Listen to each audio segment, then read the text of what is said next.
Halo, Assalamualaikum fans drama Korea. Pada kesempatan ini, aku bakal ngebahas tentang soal dan pembahasan tes P3K Perawat part 1 dan part 2. Jadi ini tuh versi lengkapnya ya teman-teman. So, untuk mempersingkat waktu, kita langsung mulai aja ya.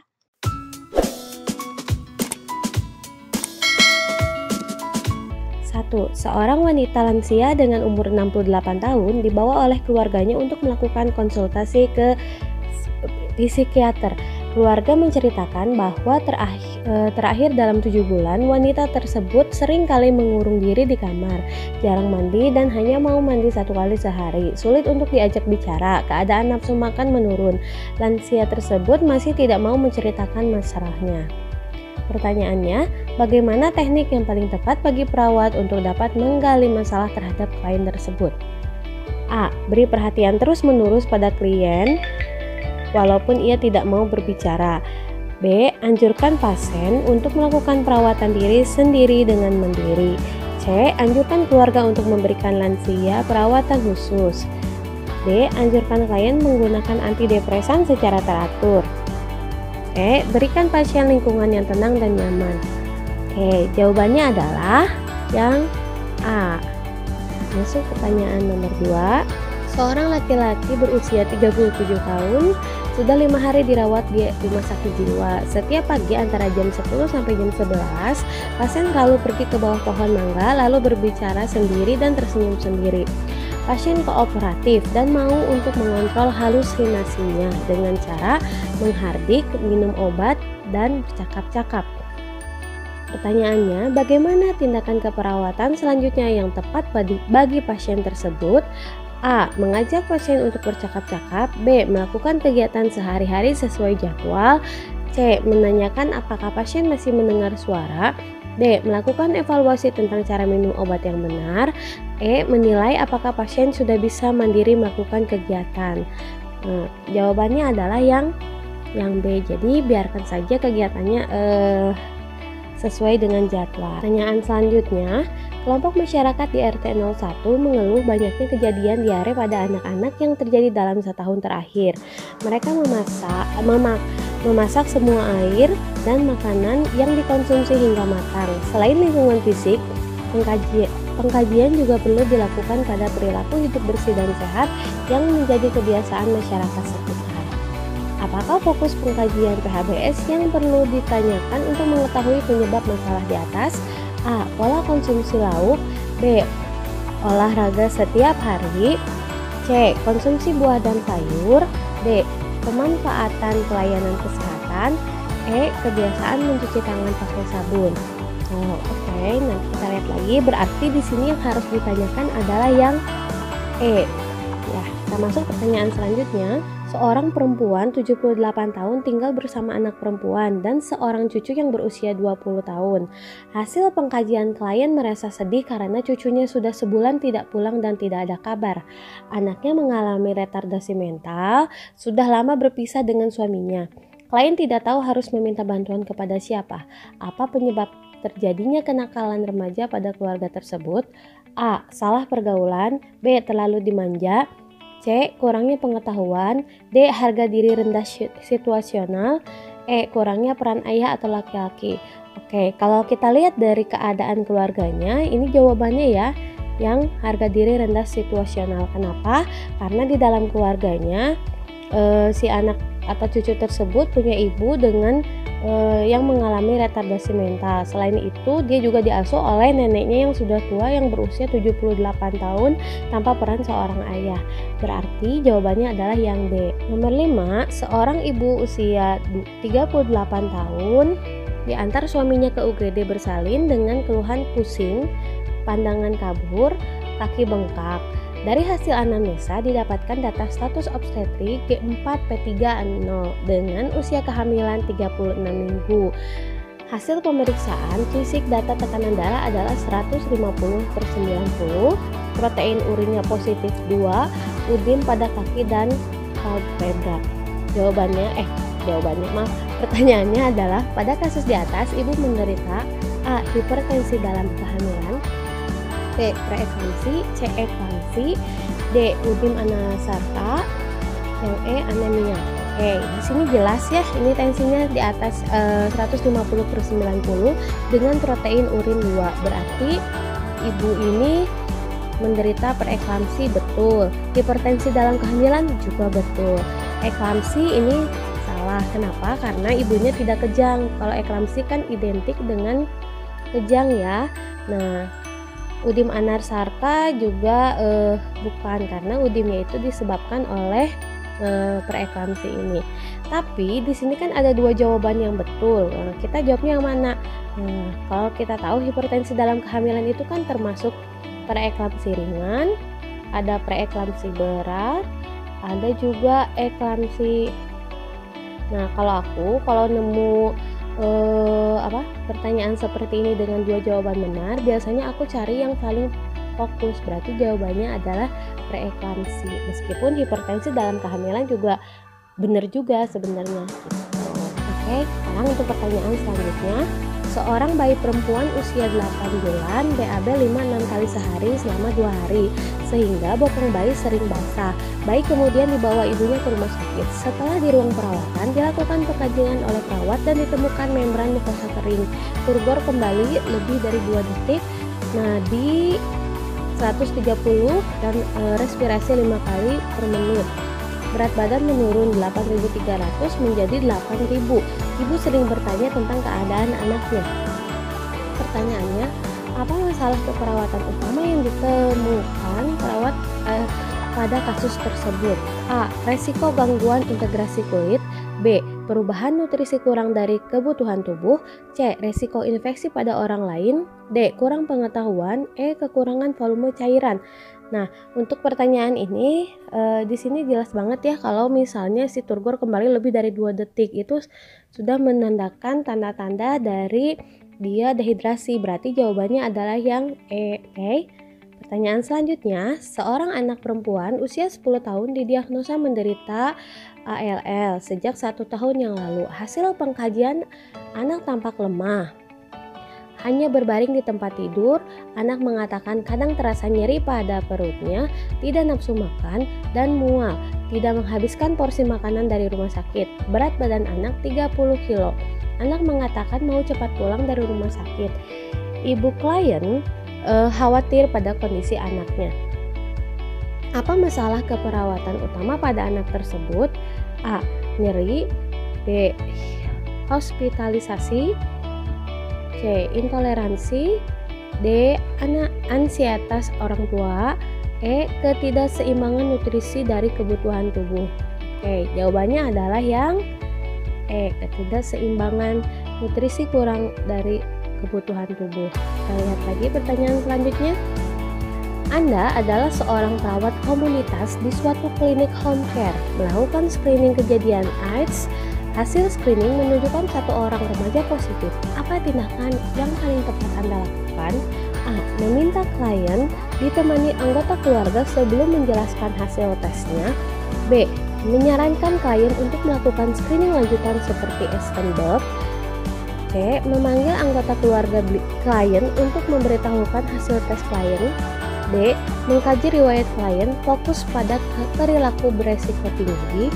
E. Merujuk klien ke dokter untuk menjelaskan hasil tesnya.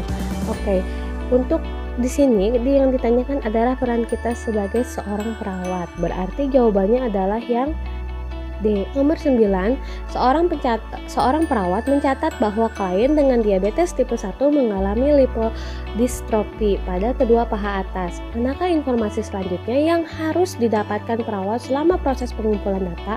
A. Rencana rotasi lokasi untuk injeksi. B. Konsistensi hasil aspirasi. C. Persiapan area yang akan diinjeksi. D. Sudut di mana pemberian obat akan diberikan. E. Merencanakan obat per oral. Oke, sebelumnya kita harus tahu lipodystrofi itu apa. Lipodystrofi itu adalah hipertrofi pada jaringan subkutan tempat injeksi. Jadi terjadi pada beberapa klien diabetes saat tempat injeksi yang sama digunakan dalam waktu yang lama. Biasanya klien kemudian diminta untuk merotasi tempat injeksi untuk mencegah terjadinya kerusakan pada di jaringan kulit tersebut. Nah, Berarti untuk jawabannya yang benar adalah yang A. Oh sorry, A. Oke, kita masuk ke pertanyaan selanjutnya. Seorang perawat memastikan lokasi fistula arteri venosus pada lengan kiri klien untuk mempersiapkan tindakan hemodialisis.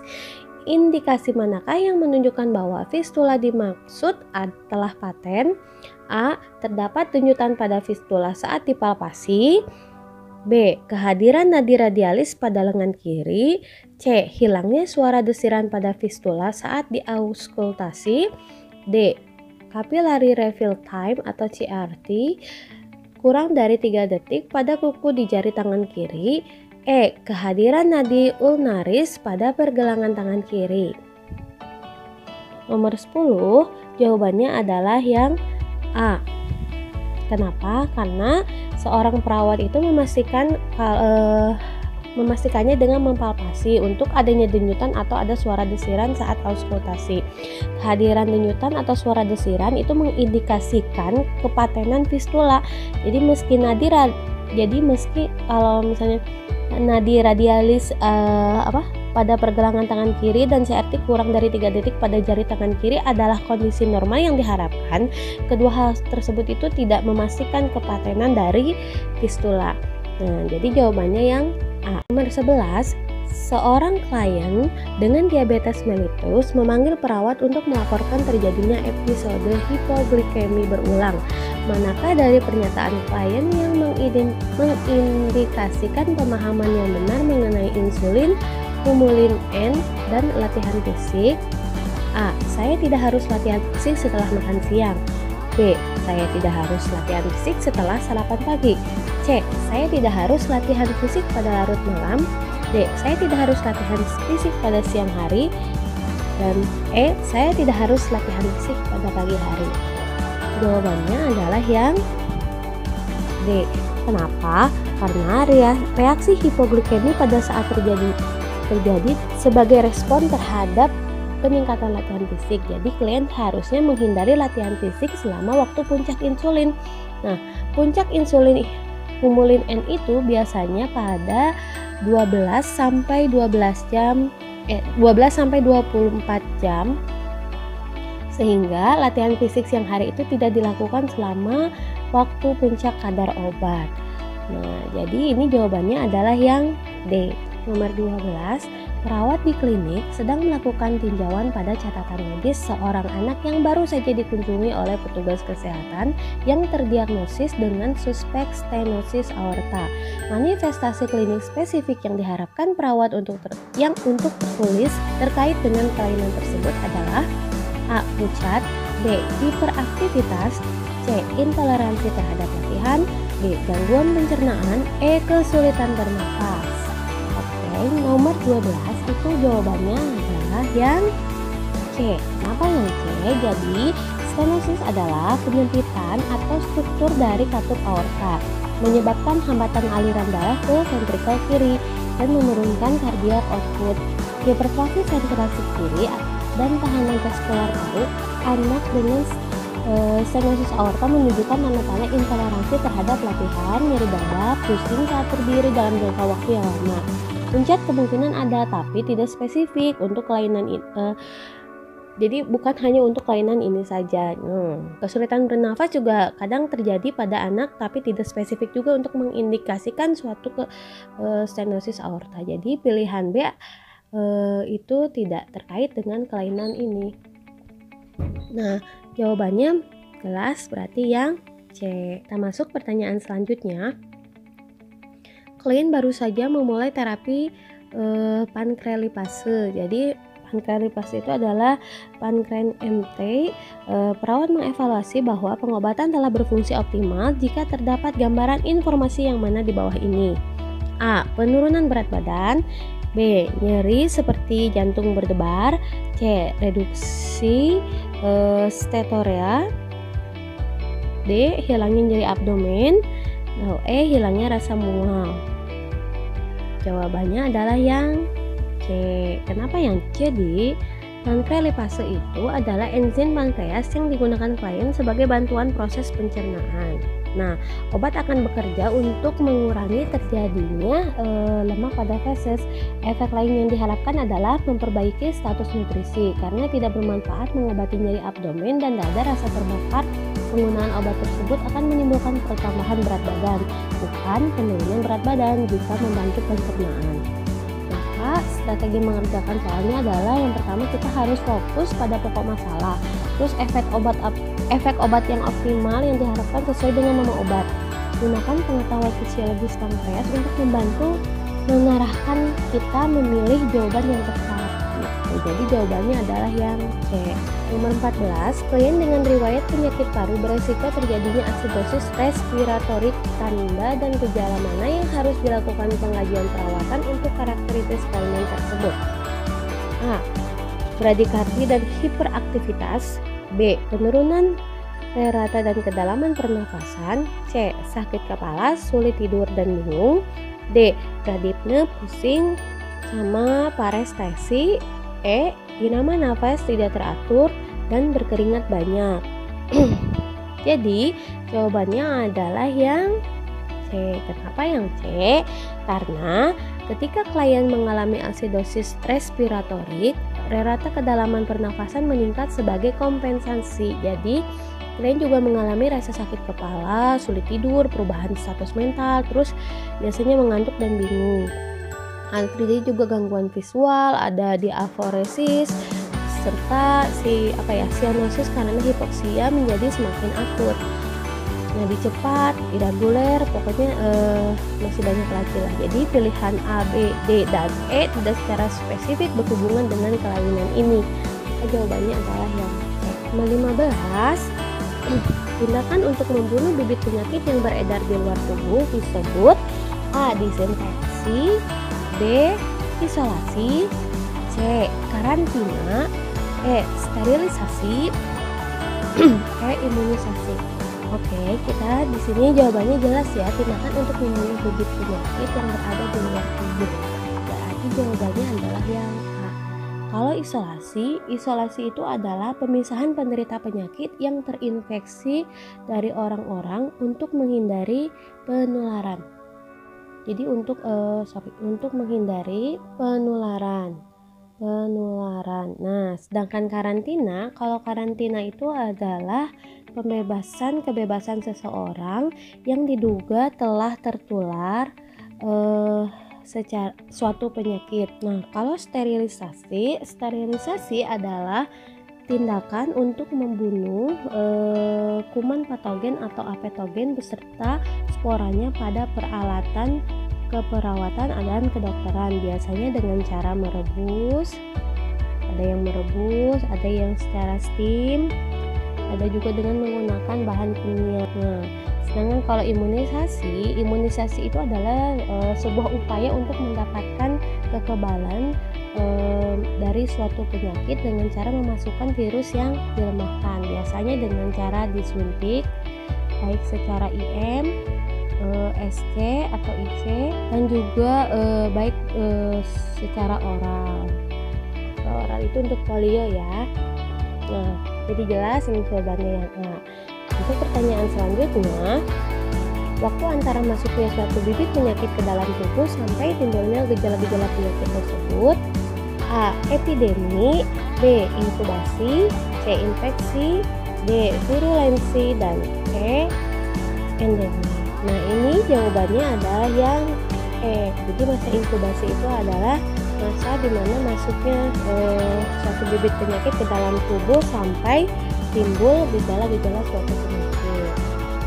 Pertanyaan nomor 17, ukuran keganasan suatu bibit penyakit untuk menimbulkan penyakit: A. Formulasi, B. Virulensi, C. Epitel, D. Occurrence, E. Vektor. Nah, untuk nomor 17 jawabannya adalah yang B. Nomor 18, penyebaran suatu penyakit yang sama secara cepat dalam waktu yang bersamaan: A. Pandemi, B. Endemi, C. Episodi, D. Epidemi, E.